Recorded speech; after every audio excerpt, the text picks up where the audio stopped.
Hello, my dear friends. How are you doing? Hope you are having an amazing day and not having to deal with drama. Ready for new stories I have for you today? Let's go to the first one. And don't forget to listen to the end of the story, guys, to hear my insights. Enjoy the stories, and don't forget to like and subscribe. And of course, don't forget to leave a comment.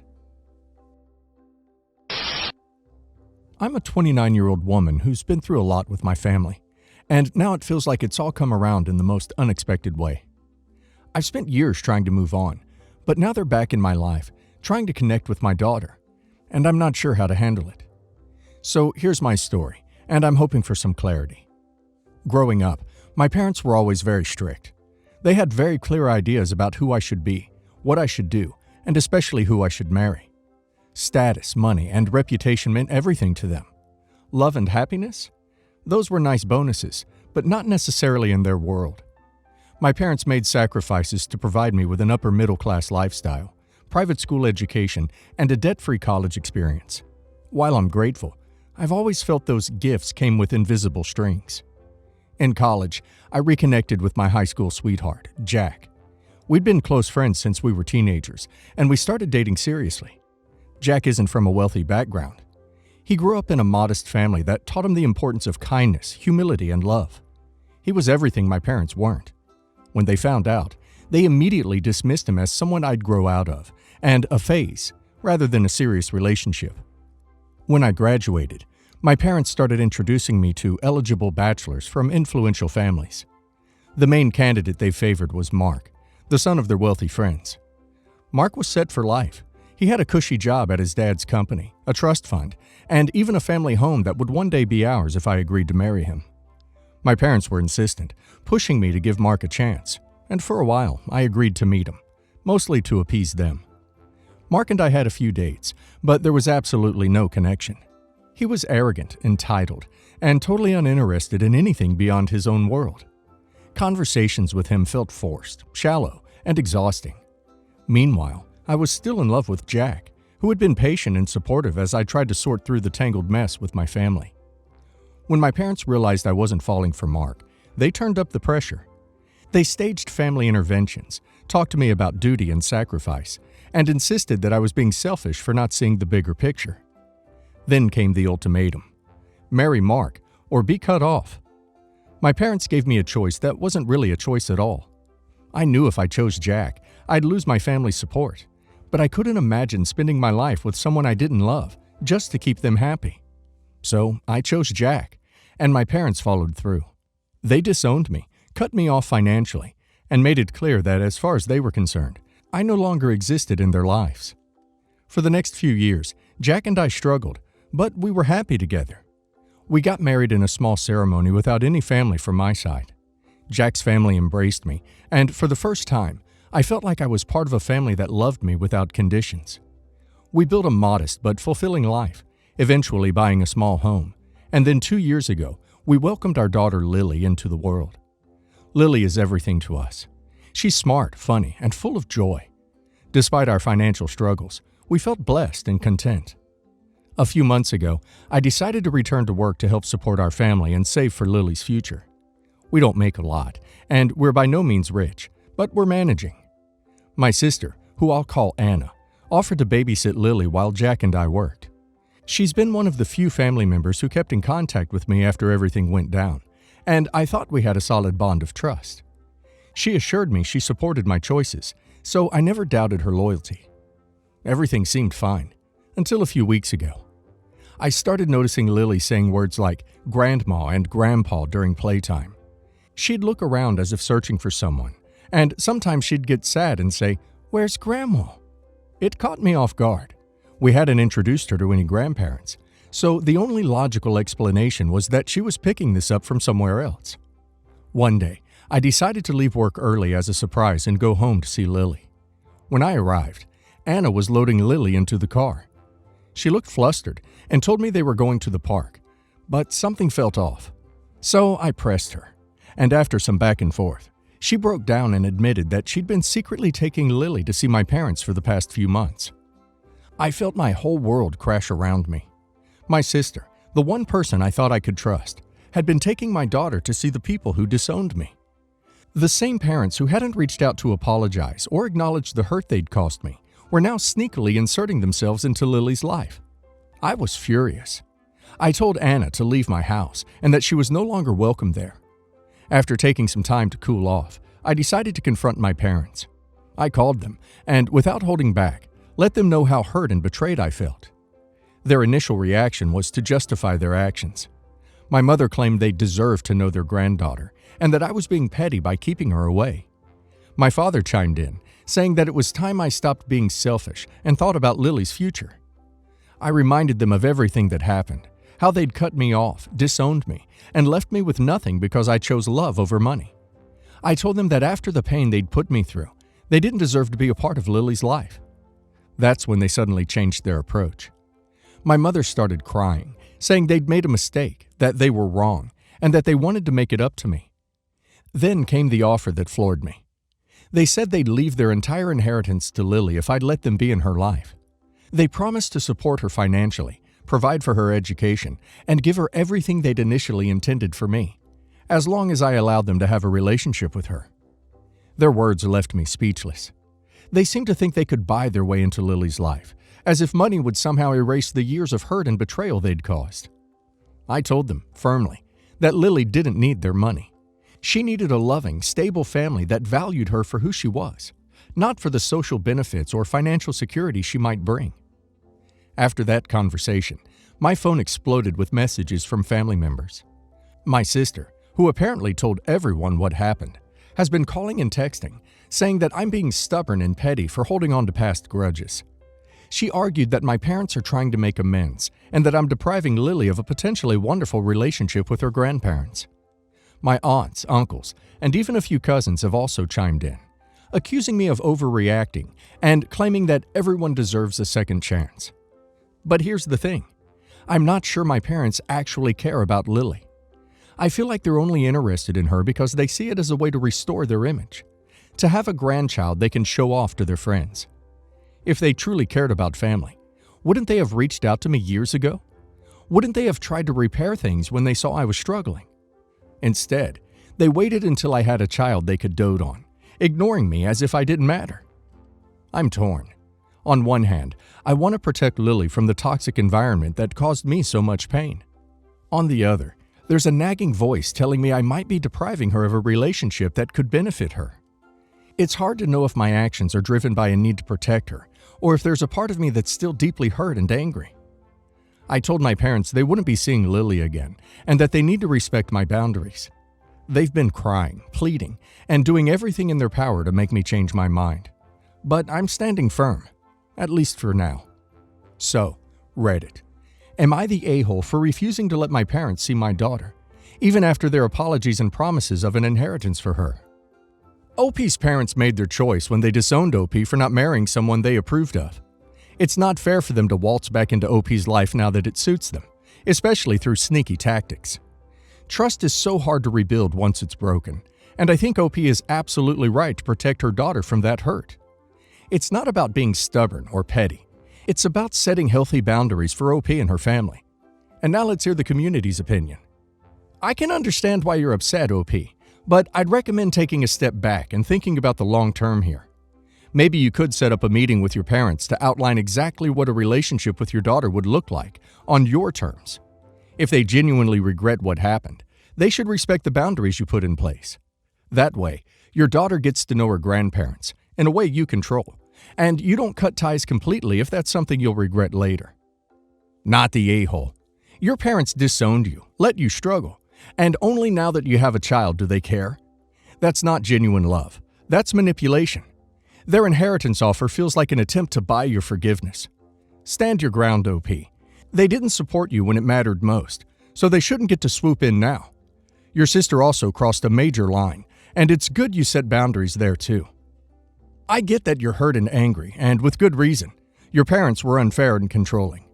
But it might be worth swallowing your pride and pain just a little for Lily's future.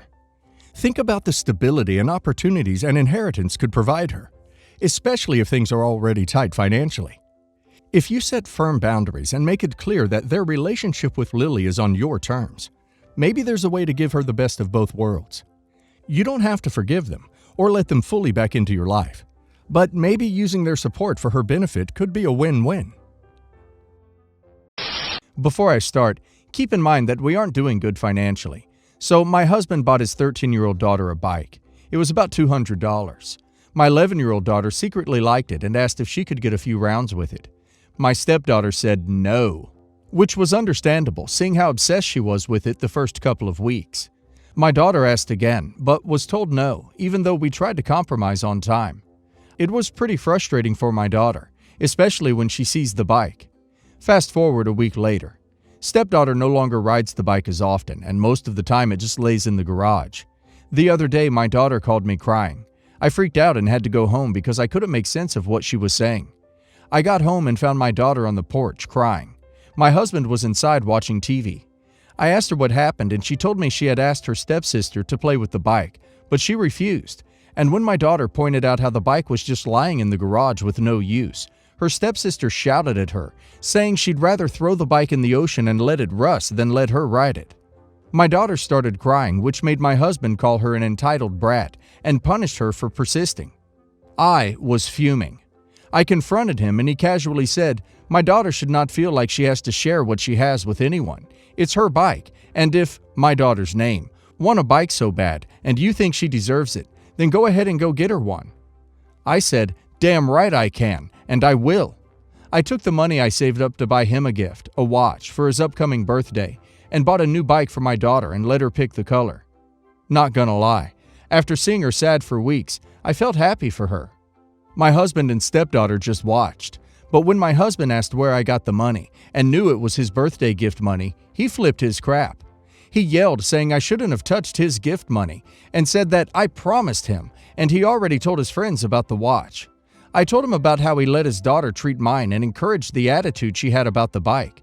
He got more upset, saying I was punishing his daughter through him, and that by my own admission, he'd done nothing wrong other than get his daughter a bike. I said I no longer wanted to argue, but he never stopped berating me. Even went as far as to say that I stole the watch money and threatened to exclude me from his birthday. I spent $200 on my daughter's bike, and only $50 was left from the watch savings. Your husband flipping his crap. Who's an entitled brat now? Not the a-hole. I'm gonna say not the a-hole in regards to getting your kid a bike. A grown adult can deal with not having a watch, so a child is treated equally in the family. Both kids should have a bike since it's a sign of independence and great exercise. The way your husband talks to you is not respectful, but I do think the stepdaughter is allowed to say your child cannot ride her bike. We don't expect adults to let us drive their cars just because we like them. We should allow children to have the same control over their belongings. The daughter could never ride it again, and it would still be her bike. The best solution is to get both kids bikes, and it doesn't become an issue. I, 37 female, live in Japan for 7 years. I met my ex-husband. We got married and had a son, Finn, 10 male, who has dual nationality. After the divorce, by decision of my ex, I became a single mother, so I returned to my home country with Finn at just 3 years old. I married Harry, and he has a son from another marriage, Sam, 12 male, who has 50-50 custody with his ex. I've been living with Harry and his son for 2 years. We share our expenses proportionally. I get twice his salary. Finn and Sam have a great relationship. Sam and I have an okay relationship, as his mother tends to be complicated when I try to bond with him. Situation. It's been almost 3 years since Finn expressed the desire to know his native country. Since his whole life, I encouraged him to speak Japanese when it's just the two of us. I'm fluent. And it's been about 6 months since I managed to take a long vacation to spend 3 or 4 weeks in Japan with Finn on his school holidays. It's an expensive trip, honestly, since we're going to visit several cities, etc. I know Sam is a big fan of Asian culture, specifically Japanese, and I feel like he was in the mood to go. I sat down with Harry, my husband, talked about Sam going with us, and that I could be responsible for taking care of him if Harry and his mother paid his share. To be based, me and Finn will be $17,000 in expenses with airfare, hotels, and food, converted. Or pay at least 60 to 70%, and I would help with the rest. Despite being a special moment for Finn, I think it's worth taking them both, because it's a wish for them, and Finn is excited to have younger company. Harry said he couldn't afford all of it. He even considered sharing the expenses with me. but Sam's mother said she wouldn't allow him to travel alone with me, even though I said I would help if it was really financial reasons. Now, they're both pressuring me to cut down on visiting time, so everyone, the four of us, can go so I can pay almost for everyone. In that case, I could really pay. I'm standing firm, saying that I came up with the idea out of politeness and affection to Sam, but I'm not going to cut down on the travel time so I can pay for everyone, as I promised my son a long trip across the country. I'm being accused of favoritism by both of them, and that it will create a rupture in my relationship with Sam. Am I the a-hole? Not the a-hole. You tried to include them, but frankly, this is a trip for your son so he can get to know his culture and background. Wanting to include them was very kind. Offering to split costs was even nicer. You don't need to sacrifice this experience for your son because they cannot come. Not the a-hole. Can't your husband and stepson go for a shorter period of time, and you and your son continue on? This gives everyone some we time and alone time with parent. My fiancée and I found out she was pregnant June 2019, and our daughter was born shortly after in October. When she was delivering, her mother convinced her not to put my name on the baby's documents, as they wouldn't allow us to leave with our daughter unless I paid the expenses up front. Either having faith in her mother or with clouded ability to think due to painkillers, she did as she was told. And soon after we had moved into our new place and began to settle in as a family, her folks pressured her into coming back to her mom's to help as her mother was ill, which we thought would at worst be a short-term thing. In fact, though, her mother and grandmother, who lived next door from each other, had done a 180 on liking me and accepting me as a future son, grandson-in-law, and had started to converse with the family of one of her exes to try to push to get the two of them hitched. And once she was back, they strong-armed her into staying by restricting her vehicle usage, among other things, such as threatening to have the baby taken away for whatever reason, either by CPS or the family of his ex, who is supposedly fairly wealthy. Also, while I'm not sure I could get her to openly admit it to anyone else out of fear, it seems threats implying violence have been made against her by one party or the other. I.e., if you don't do as you're told, something might happen to you, then the baby will go where it belongs anyway.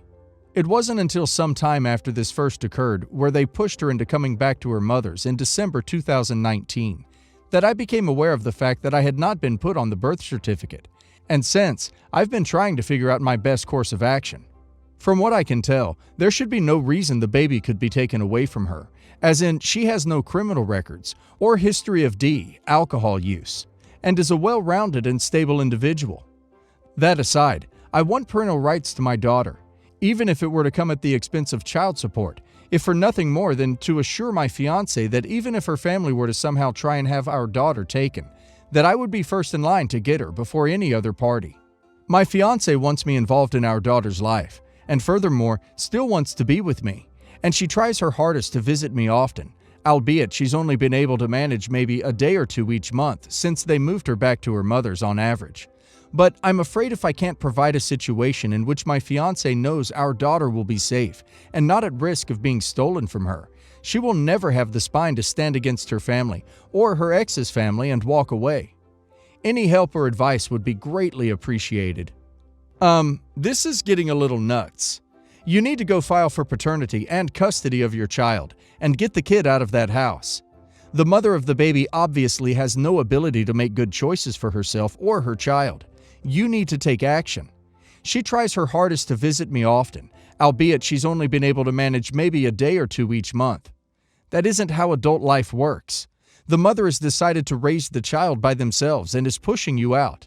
Either you file for custody or likely lose contact with your child. I feel like there's some background story we're not getting here, but the mother does sound like a control freak who is not acting in the best interests of her daughter and grandchild. Are they part of some community where it's seen as normal for parents to decide who their children get married to and be that involved? Why the sudden change in your mother's attitude towards you? And did that happen before or after she got pregnant? I would get a family lawyer, as others have said here. You are dealing with very manipulative people who are not only trying to remove your parental rights, but also threaten to remove your fiancé's using threats and coercion. Who knows what story they are going to make up if you try to approach them? Lawyer up. While the background story is short-handed, there isn't a lot of detail I can supply. I don't think it's a matter of being normal for them to be deciding anything for her, but from what I've gathered, this sort of thing, the belittlement of her decisions and family always stepping in and ordering her around, has been the status quo her entire life. As for the change of heart, I have no clear understanding, and from what she's told me, her family won't come out clear-cut about it either. In fact, to her face, they will generally say things along the lines of, "I really wish you guys could just be together," and the likes. But at the same time, when we recently took our daughter to meet my parents, my fiance's grandmother made the comment of, "Well, don't go trying to make a habit of this sort of thing." But this is the same family that forced her to move back home when she was attending college out of state and drop out of school because her mother needed her there for help and support when she was fighting for custody of my fiance's half-brother. After the fact, my fiance was the one that primarily raised him, and their mother has even admitted that once he's 18, she has every plan to move away because he won't be her problem anymore. The attitude change itself didn't occur until after our daughter was born, or at least to my knowledge. Up until my fiance moved in with me, everything seemed fine. I visited frequently whilst I was finding a place for us to live, which would accommodate the three of us, since at the time I was in a studio apartment. During which time her folks had me around for meals and other such activities, and we chatted often and nothing seemed off. Even my fiancée herself was shocked on a number of things, as when she was pregnant, her grandmother had her sell her car and use the money to fix up her old SUV so we could have a larger vehicle to transport the baby. But she never finalized the transfer of the lease before our daughter was born, and after they did the 180, they essentially seized the vehicle. And the reason she only visits so often is because she practically cannot leave the house without them explicitly knowing where she is going, or run risk of them claiming the vehicle as stolen. It has been a painful experience, but I will be seeking legal counsel locally ASAP now that I have seen the responses here. I'm glad I posted. I was foolish enough up until now to either think things would work themselves out or that I could handle this all on my own. But as irrational as her family is, I think it is quite clear that this is not that case. As the title says, my sister-in-law has had a warrant out for her arrest for quite a while. Last year she was pulled over and told the officer she didn't have her license. She looks a lot like my wife, and she gave the officer my wife's name and information. She told us what she did, and we were pissed. I told my wife to file a police report on her sister, but to no avail. She allowed her family to pressure her into not doing it. We told my sister-in-law that if she ever did something like that again, we would press charges against her, and that we meant it. In March of this year, my sister-in-law texted my wife asking her to send a picture of her license. My wife told her absolutely not, and she better not use her name for anything. Fast forward to yesterday. My wife and I got married on Sunday. Yesterday we were on the road driving to our honeymoon destination when my wife gets a call from her sister's friend. Apparently, my sister-in-law's husband found out about what his wife did and was worried my wife could have a suspended license or an arrest warrant for failure to appear, which could completely ruin our honeymoon and cause my wife to be arrested. So he asked my sister-in-law's friend what he should do, and she took it upon herself to inform us about what had happened. My wife and I were absolutely livid. We called the court of the city where my sister-in-law got the ticket in my wife's name and explained the situation. They confirmed that my wife was charged with failure to maintain lane and driving without a license after getting into an accident. This will, or already has, not sure, put 2 points on her license. Not only that, but my sister-in-law has intercepted the letter from the court and filed for an extension. We texted her sister and played it cool until we were able to find out where she was. We then contacted the local police department and told them we knew the location of a person with an arrest warrant and gave them my sister-in-law's location. She is now in jail, and we have made her aware it was us and why we turned her in. The police department has told us we need to come in if we're pressing charges, but we're out of town on our honeymoon until next week. My wife feels terrible about having put her sister in jail, and it's really dampened our enjoyment of our honeymoon. Most of her family is mad at her for it, but we cannot allow my wife to be her sister's get-out-of-jail-free card. Literally. And we feel completely justified, even if it saddens us that we had to do it. What do we do from here? Will my wife still have to appear in court to face charges she didn't acquire? Do we need to now spend our hard-earned money on a lawyer because of my sister-in-law? Do we press charges in the city the tickets were acquired in, or the town we and my sister-in-law live in? If it matters, we live in Georgia and the tickets were issued in Atlanta. My sister-in-law's husband has texted us pictures of the letters from the court. My wife has people who can confirm that she was nowhere near Atlanta at the time the ticket was issued. As you describe it, your sister-in-law has committed multiple crimes. Whatever family pressure there may be to be lenient on the sister is irrelevant. Your wife needs to talk to a criminal defense attorney ASAP. The police will need to be involved for sure, but talk to an attorney first. Also, your sister-in-law committed these crimes, not your wife. Feel free to throw that fact into the face of anyone in your wife's family that may try to blame your wife for your sister-in-law's troubles. First of all, your wife didn't put your sister-in-law in jail. Sister-in-law did that by first breaking the law, and then by trying to put the blame on your wife. Hire a lawyer to deal with the case instead of your wife, and then sue sister-in-law for the cost in small claims court, taking a copy of the final ruling with you as evidence. You should cooperate with the police when you return from your honeymoon, and it might be a good idea for you to do the driving until this gets taken care of. Some states will suspend driver's licenses for this kind of thing.